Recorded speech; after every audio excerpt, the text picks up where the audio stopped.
While women have made tremendous strides over the last century in several areas that contribute to long term financial health, particularly in attainment of higher education and participation in the workforce, we are still lagging behind, they say, Jen. We're lagging behind in financial literacy, which is widely considered to be an important skill for accumulating wealth.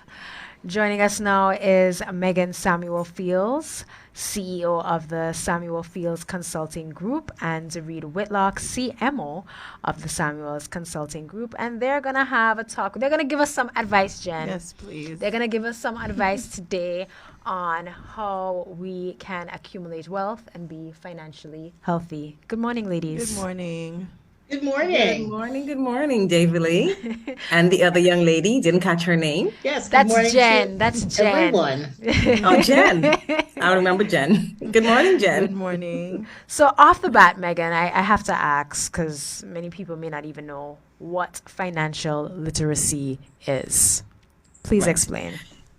Right. So financial literacy, it's very simple. It's really having an understanding of your money and understanding the various terms that are associated with your money and being able to apply them to your own situation. So it's not just literacy is not just having the knowledge, but being able to apply it to your particular financial situation. And the aim of financial literacy really is for you to be able to properly manage your money, manage your finances. And that is so very important today, especially for women, especially for women. I know you had a recent conference, a financial conference. I just want to Sure did. ask, just off the bat, I want to ask the participants that you had or the membership that you had who attended, were they mostly women or men? Interesting. Mostly women. Oh, that's Mostly women. Mostly awesome. women. Yep. Does that mean we need more help than men, or Absolutely. what does No, that there's no mean? question about it. Women, I think they're waking up to realize that money is important and they need to take control of their finances. Over the years, unfortunately, the way the world runs, women have been kind of kept in the back in a lot of areas. And we see from research, we're seeing that more and more women are taking up leadership roles, which is a very good thing. But the focus on money has not been at the forefront for women, perhaps because there are other things going on, having to manage their households and things like that. But more and more, they're realizing that it is important that they understand finances, understand how to manage their money, understand how they can invest, how they can save, so that they can live a long and healthy life. You know, that's something I think we don't necessarily speak about, like in conversations among girlfriends. Like, we don't speak a lot about investing. I'm not sure if we don't understand it or if we don't see the value in it. But I hear a lot of men speak of investing their money, but I don't hear a lot of that in my female conversations. Do you think there's a Well, reason for that? Are we David Lee, scared to our invest? conference, that was the theme. Talk, learn, commit. Because we recognize that we don't talk in general about money. But if we're talking about women, it's even more so. Somehow, over the years, talking about money has been a bit taboo. Probably it's not kind of sexy. It's more of a man thing and it may show up some weaknesses. And so we don't talk about it. And so the conference, we focused a lot on talking, learning, and committing. Nice. Are there any gender gaps in financial literacy that you've identified over the years? Absolutely. Research has shown that women on a whole are not as financially literate as men. And there are myriad reasons why that could be. But the main thing is men are generally in the field of finance, economics, accounting over the years. And so they have had the exposure. Men are the head of the household and they're the ones to go out and make the money. And women are supposed to be, of course, I'm stereotyping here. Women are supposed to be the person who manages the home, and they leave the money-making matters to the husband. And so over the years, we have come to believe some of these stereotypes, and as women just fit into some particular roles, which they're not serving us well. And so Also, go ahead, Dewey. I wanted to add, I think these gender biases start very early in life. Because think Absolutely. about the toys that you gift a boy versus what you give to a girl. You typically give a boy video games, things that, stimulate different aspects of the brain. You kind of like see boys as more techie and numbers driven, whereas, you give the girl a A doll, doll, something, a a nurturing doll type of, house, a doll house. So I think it kitchen. starts very early in life where we have these gender biases in terms of how we steer the development of our children. And so that continues in life. And you see, even we were looking at a study the other day in terms of technology and how technology is used by boys, let's say teenagers versus girls. And boys use it to play video games, and they're using it in a way that they're very competitive, whereas girls, they use their devices for social media. That we're more nurturing, and we're socializers. So I think that's where it starts, and it continues through life, where we continue to have these gender bias roles. Yeah. And that needs to stop. All right, Doreed.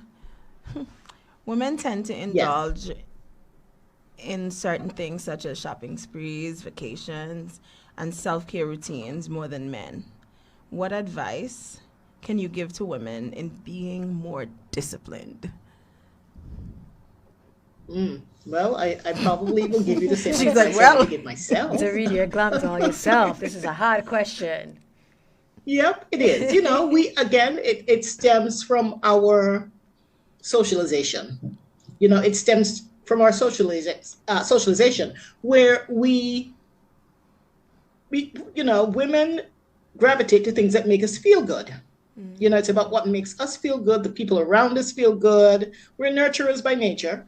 And so I think it's something that we have to consciously manage. First of all, as Megan mentioned, we don't get the education at home. We do not speak about finances in the home. And so for most of us, we pick it up along the way. I mean, think about a single parent struggling with money, or a family that does not have a lot of money to begin with, or does not feel like they're on top of their money. What are you really going to impart to your children as far as money management? So I think it has been a continuous cycle. But to answer your question specifically, I think there's so many tools out there, technology tools that help you with personal financial management. I encourage everyone to read as many articles as possible. It's something that you can do a lot of self-training on and self-learning about. So read a lot of articles, understand some of the trends. There are a lot of technology tools, apps, and various tools online that can really help you manage your money, and also help you with decision making.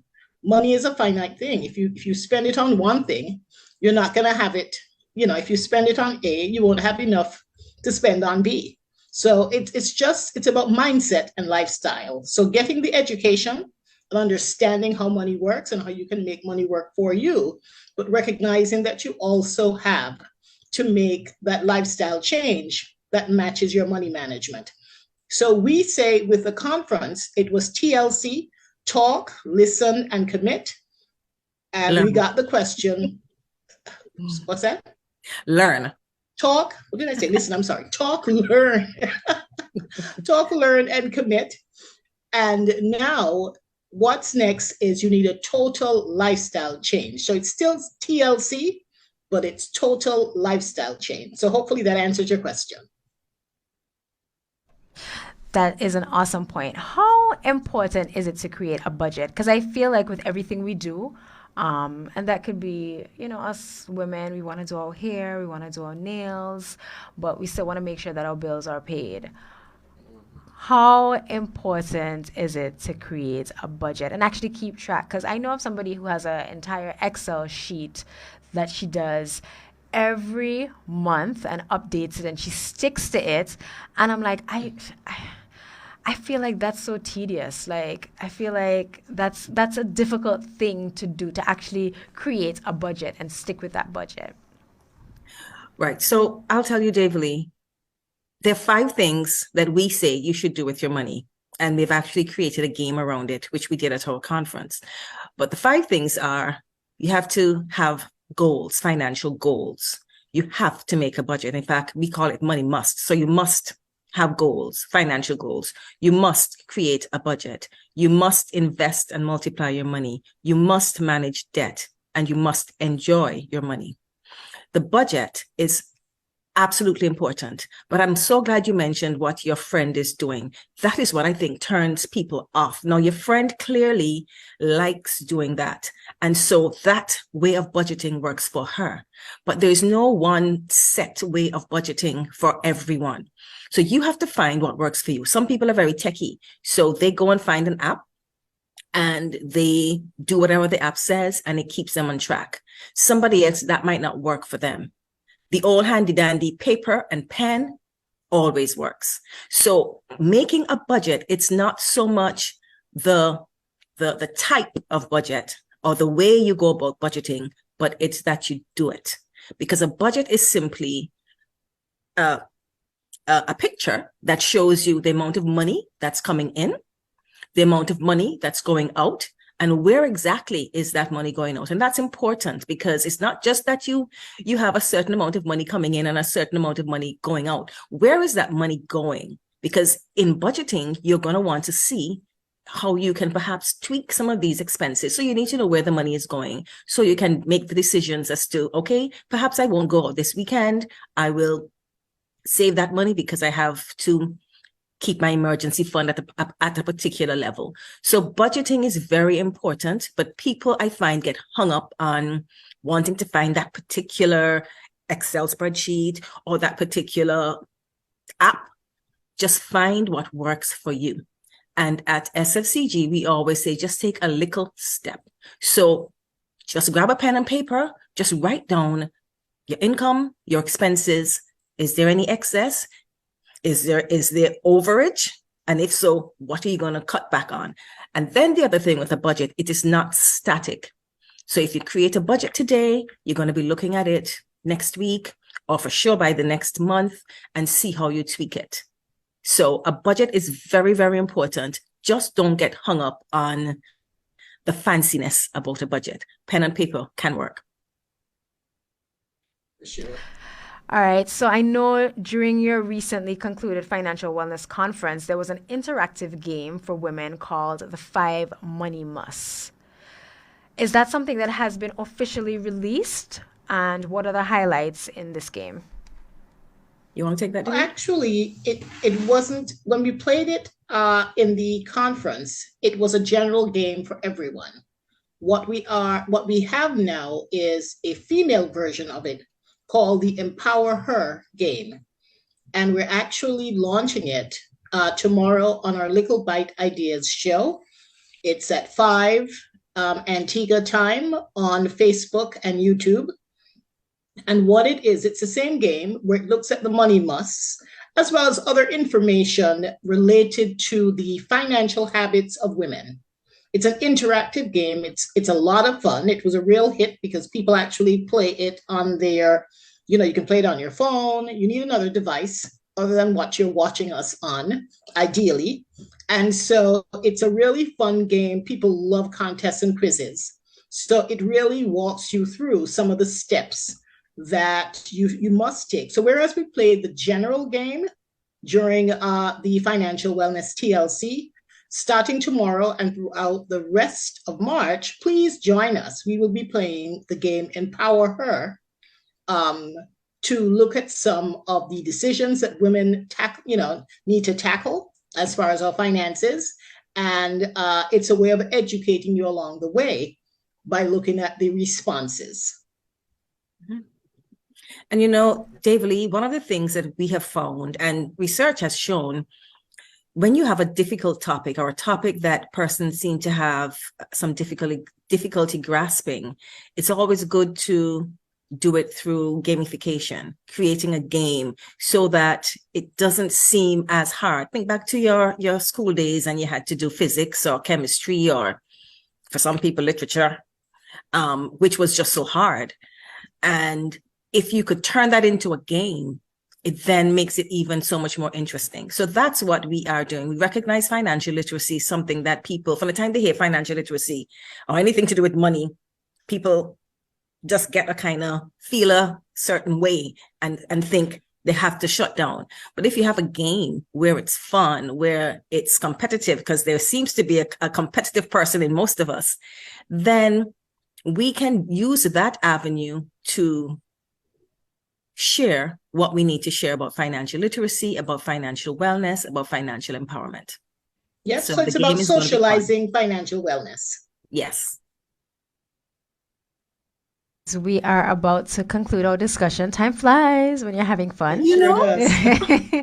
But thank you so much for your financial advice. And just if there's anything that you want to say in closing to any woman listening right now who's struggling with her finances, in 30 seconds, starting with Megan, give her some good advice. So I might need 35 because I want to quickly go right ahead. Thank the sponsors again for helping us and partnering with us with our Financial Wellness TLC, the Citizenship by Investment Unit, James and McGinley Limited, West Indies Oil Company, Community First Cooperative Credit Union, PIC Insurance, and Andrew Group of Companies, as well as the Antigua and Barbuda Investment Authority and the Antigua and Barbuda Chamber of Commerce.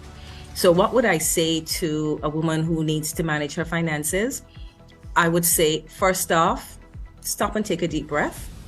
Don't try and do it all at once, but commit to making some little steps. Remember the 5 money musts. You must make a plan, have some financial goals. Don't just be airy-fairy about it. Have your goals, write them down. Then you're going to create a budget. Again, as I said, simple. You don't need a big fancy anything. Look to see how you can invest and save your money. So that's where you're going to be looking to see how you can cut some expenses. Talk to your bank to see if there's any benefits you can get to having a particular account. Look at what's around for investments. There aren't much right now, but keep looking. Then you're going to be managing your debt. Look at that credit card with that high interest rate. See how you can bring that down. And then you have to enjoy your money, because I'm not one of those who thinks you just have to work. You need to play as well and have some fun. So that's my 35 seconds. Thank you so much, Megan and Reed, for joining us this morning. It's really nice to see that we can get advice from our female counterparts on how we should manage our finances. So we want to truly thank you for being our guest in our Part 1 series, and happy International Women's Day when it comes around tomorrow. Thank you, ladies and gentlemen, for joining us on the Wake Up Call for our Part 1 edition of International Women's Talk. We want to thank all our guests for joining us, and I want to thank my co-host Jen, who joined me. You know, she was a vibe. You are a vibe, Jen. Thank you so much for your insights and, you know, really keeping me abreast with all the trending topics that's happening among women. Tomorrow is International Women's Day, and we have another full show of women who are just amazing and awesome. Yes. And we want to invite you in to join us. Kieran, thank you so much for the news top up.